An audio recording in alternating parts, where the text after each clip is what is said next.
सुप्रभात बच्चों, मैं आपकी हिंदी अध्यापिका नीरू रौतेला, जिसके साथ आज आप एक नया पाठ पढ़ने वाले हैं। कौन सा पाठ? आज हम पढ़ेंगे व्याकरण का पाठ 16, वाक्य अशुद्धि शोधन। अशुद्धि शोधन यानी कि इसमें जो वाक्य हैं, गलत वाक्यों को, अशुद्ध वाक्यों को शुद्ध करेंगे और जानेंगे कि वाक्य अशुद्ध है तो क्यों है। ठीक है, कारण भी जानेंगे।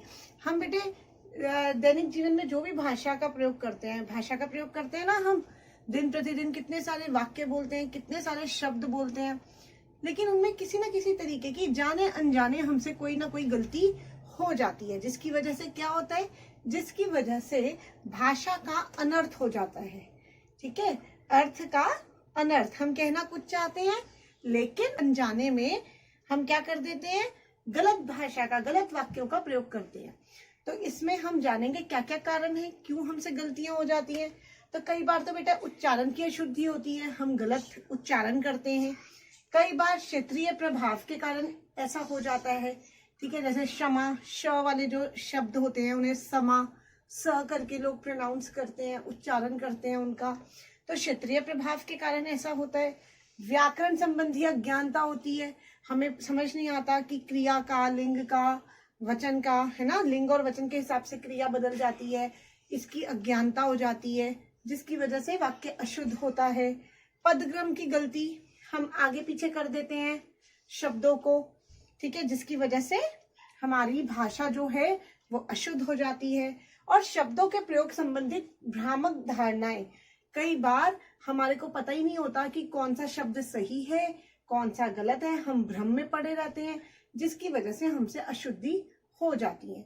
अतः अशुद्धियों के प्रति जागरूकता आवश्यक है ना, जरूरी है ना कि हम जाने कि हमसे गलतियां क्यों हो रही हैं। अगर हम नहीं जागरूक होंगे, नहीं समझेंगे अपनी गलतियों को, तो हम गलत ही लिखेंगे, गलत ही बोलेंगे, भाषा का उच्चारण गलत करेंगे। ठीक, तो अगर हमें अपनी भाषा को सुधारना है तो हमें सबसे पहले अशुद्धियों के प्रति जागरूक होना होगा कि कौन कौन सी गलतियां हम सामान्य रूप से करते हैं और हम उनको कैसे सुधार सकते हैं। तो देखिए, सबसे पहली गलती हम करते हैं संज्ञा संबंधी अशुद्धियां, यानी कि संज्ञा का गलत प्रयोग करते हैं। जैसे यहाँ देखिए, मैंने 2 वाक्य लिखे हैं। पहला है, रविवार के दिन छुट्टी रहती है। हम हमेशा अक्सर ऐसे बोलते हैं ना, सोमवार के दिन आऊंगा। तो सोमवार, मंगलवार, जो वार है, वार का मतलब ही दिन है, इस वार का मतलब ही दिन है।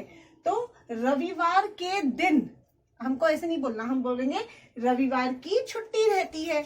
ये वार का मतलब भी दिन और यहाँ भी दिन, ये तो रिपीट हो गया है ना, तो ऐसा नहीं करना। और दूसरा है, उसे सेब का फल पसंद है। अब सेब तो हमें पता ही है कि सेब तो अपने आप में एक फल है, तो यहाँ लिखने की जरूरत क्या है कि सेब का फल, उसे सेब पसंद है। ठीक है, इस तरीके से लिख सकते हैं। तो 2 बारी संज्ञा का प्रयोग करने की जरूरत नहीं है। दूसरा है सर्वनाम संबंधी अशुद्धियां। अब सर्वनाम में हम क्या क्या गलतियां करते हैं, जैसे यहाँ लिखा है मेरे को जाना है। मेरे को ऐसा कोई शब्द ही नहीं होता। मुझे जाना है, तेरे को की जगह तुम्हें।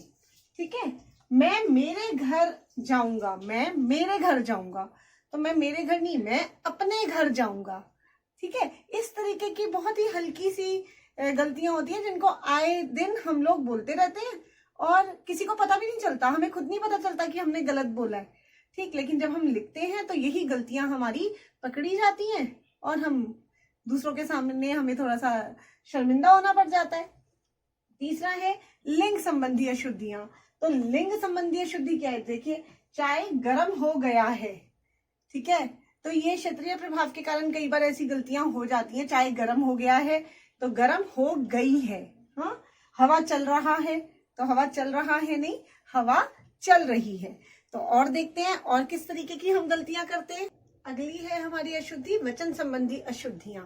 एक वचन बहुवचन पढ़ा है आपने, है ना, तो वचन संबंधी हम कैसी गलतियां करते हैं। देखिए, जैसे ये वाक्य मैंने लिखा, दही जम गई है, क्या होना चाहिए इसका, दही जम गया है।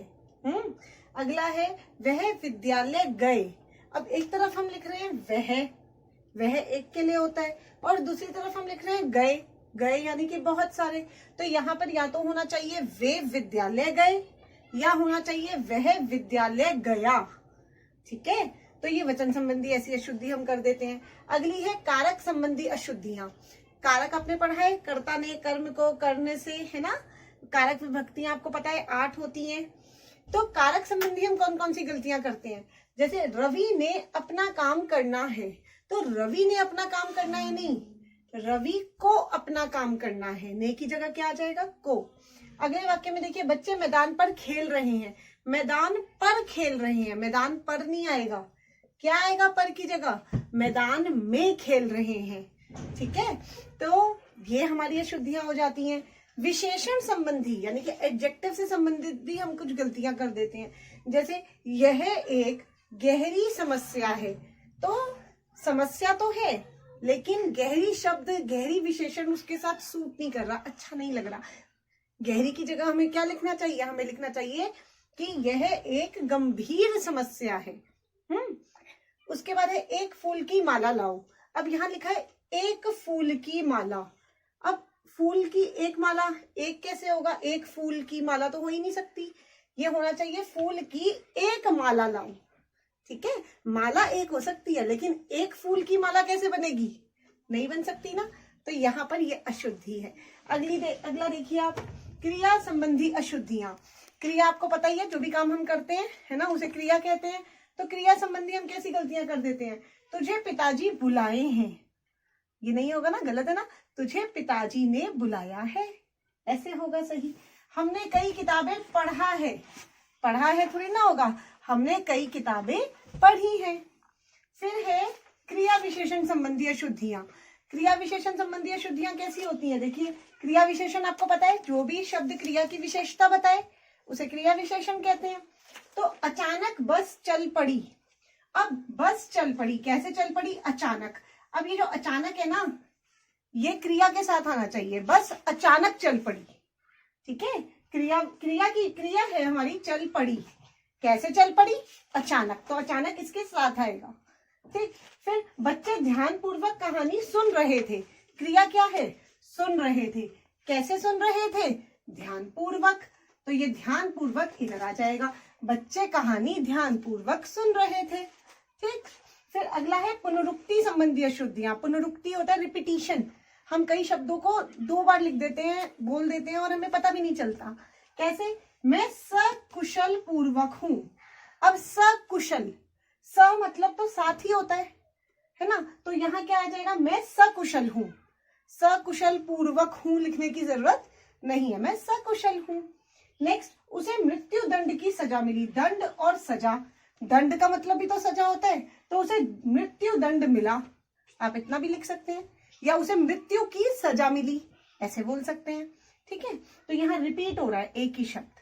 उसके बाद आखिरी हमारी गलतियां कैसी होती हैं, ज्यादातर जो कॉमन है हमारी, पदक्रम संबंधी अशुद्धियां। पदक्रम मतलब, जैसे मैंने आपको पहले भी बताया था कि एक ही शब्द को हम, कई शब्दों को हम आगे पीछे गलत तरीके से लिख देते हैं, है ना, जिसकी वजह से अर्थ बदल जाता है। जैसे देखिए, खरगोश को काटकर घास खिलाओ, अब खरगोश को काटकर, अब खरगोश को काट दोगे तो घास कहां से खिलाओगे, तो खरगोश को नहीं काटना, किसको काटना है, घास को, तो खरगोश को घास काट कर खिलाओ। ठीक, दूसरा है वह पागल हाथी हो गया है, वह पागल हाथी हो गया नहीं, वह हाथी पागल हो गया है। ठीक है, तो हाथी इधर, ये पदक्रम गलत हो गया। ठीक है, जैसे बच्चों को काटकर सेब खिलाओ, गलत है ना, बच्चों को सेब काटकर खिलाओ, इस तरीके से ये हमारा पदक्रम संबंधी अशुद्धियां होती हैं। तो इस पाठ में ये कुछ अशुद्धियां आपकी दी हुई थी, जो हमने पढ़ी, समझी। आपको पेपर में, एग्जाम में भी इसी तरीके से अशुद्ध वाक्य आएंगे, आपको क्या करना होगा, उन्हें शुद्ध करके लिखना होगा। अब आपका गृह कार्य क्या है, ये एक बारी देख लेते। बेटा, आपकी किताब में इसी पाठ का अभ्यास कार्य दिया हुआ है ना, 3 प्रश्न दिए हुए हैं। एक पहला प्रश्न है, अशुद्ध भाग पर गोला लगाइए, जो भी गलत है उस पर आपको गोला लगाना है। तो ये प्रश्न आप किताब में ही करेंगे, अभी हम डिस्कस करेंगे, चर्चा करेंगे इस पर। दूसरा प्रश्न है, वाक्य शुद्ध कीजिए, ये कुछ अशुद्ध 5 वाक्य दिए हुए हैं, इन्हें शुद्ध करके लिखना है। तो ये वाला प्रश्न 2 आपकी किताब में जो दिया हुआ है वो आपने कॉपी में करना है। तीसरा प्रश्न आपकी किताब में है, शुद्ध अशुद्ध पर निशान लगाइए, यानी कि ट्रू और फॉल्स, कुछ शब्द, कुछ वाक्य दिए हुए हैं, आपको बताने हैं वो शुद्ध है या अशुद्ध है। ठीक है, ये आप स्वयं करेंगे, इस पर मैं कोई चर्चा नहीं कर रही हूँ, कोई डिस्कशन नहीं कर रही हूँ। आपको नहीं समझ आएगा तो आप मुझसे कमेंट बॉक्स में या हमारी वेब क्लास में पूछेंगे। तो आपको कॉपी में क्या करना है, एक ये वाला प्रश्न करना है और डिस्क्रिप्शन बॉक्स में मैं एक वर्कशीट दूंगी, वो करनी है। ये आपका कॉपी का काम है। और किताब में आपको क्या करना है, ये प्रश्न 1 और प्रश्न 3, ये 2 प्रश्न आपको किताब में करने हैं। क्लियर? 2 प्रश्न, प्रश्न 1 और प्रश्न 3 किताब में करना है, पेंसिल से करना है, और प्रश्न 2 आपको कॉपी में करना है। साथ में डिस्क्रिप्शन बॉक्स में मैं एक वर्कशीट दे रही हूँ इस चैप्टर से रिलेटेड, कुछ अपने आप से कुछ वाक्य दे रही हूँ, वो आपने कॉपी में करने हैं। क्लियर? तो चलिए कर लेते हैं इन पर चर्चा एक बारी। अशुद्ध भाग पर गोला लगाइए। यह आम महंगे हैं। हाँ जी, तो क्या होगा, यह आम महंगे हैं, ये गलत है, ये आम महंगे हैं। यह की जगह, यह तो एक के लिए यूज होता है ना, वचन वाली इसमें अशुद्धि है, यह की जगह ये। क्या तुमने यह काम करा है? अब करा है कुछ नहीं होता, क्या तुमने यह काम किया है? यह स्त्री विद्वान है, विद्वान पुरुषों के लिए इस्तेमाल होता है। यह स्त्री विदुषी है, जैसे बुद्धिमान क्या, बुद्धिमती। सड़क पर नहीं खेलो, नहीं नहीं आएगा, सड़क पर मत खेलो। उसने मेरे काम नहीं किया, उसने मेरे काम नहीं किया, उसने मेरा काम नहीं किया, तो ये गलत शब्द हैं, इन पर मैंने गोला लगा दिया। आप अपनी किताब में ऐसे ही करेंगे। इसके बाद है प्रश्न दूसरा, वाक्य शुद्ध कीजिए। बच्चों इधर को आओ, इधर को आओ, नहीं, को नहीं आएगा, बच्चों इधर आओ। चाकू से बच्चों को काटकर फल खिला दो। अब चाकू से बच्चों को काटकर, बच्चों को थोड़ी ना काटेंगे, चाकू से फल काटकर, फल काटकर बच्चों को खिला दो। ठीक? मेरे को घर जाना है, मैंने पहले भी कहा था मेरे को नहीं होता, मुझे घर जाना है। एक ग्लास से भरा दूध लाओ, एक ग्लास से भरा। अब एक ग्लास से क्या होता है, ग्लास से भरा क्या आएगा, ग्लास से भरा एक दूध लाओ, ये होगा। ग्लास से एक दूध से भरा, एक दूध से भरा ग्लास लाओ। ठीक है, इस तरीके से आपको बनाना है। फिर मैंने सेब हाथ हाथ बेच दिए, हाथ हाथ बेच दिए नहीं, मैंने सेब हाथों हाथ बेच दिए। ठीक है, तो ये था आपका दूसरा प्रश्न।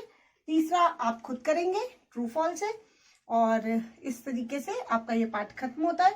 कोई भी दिक्कत परेशानी होगी तो हमेशा की तरह मुझसे कमेंट बॉक्स में जरूर पूछेंगे।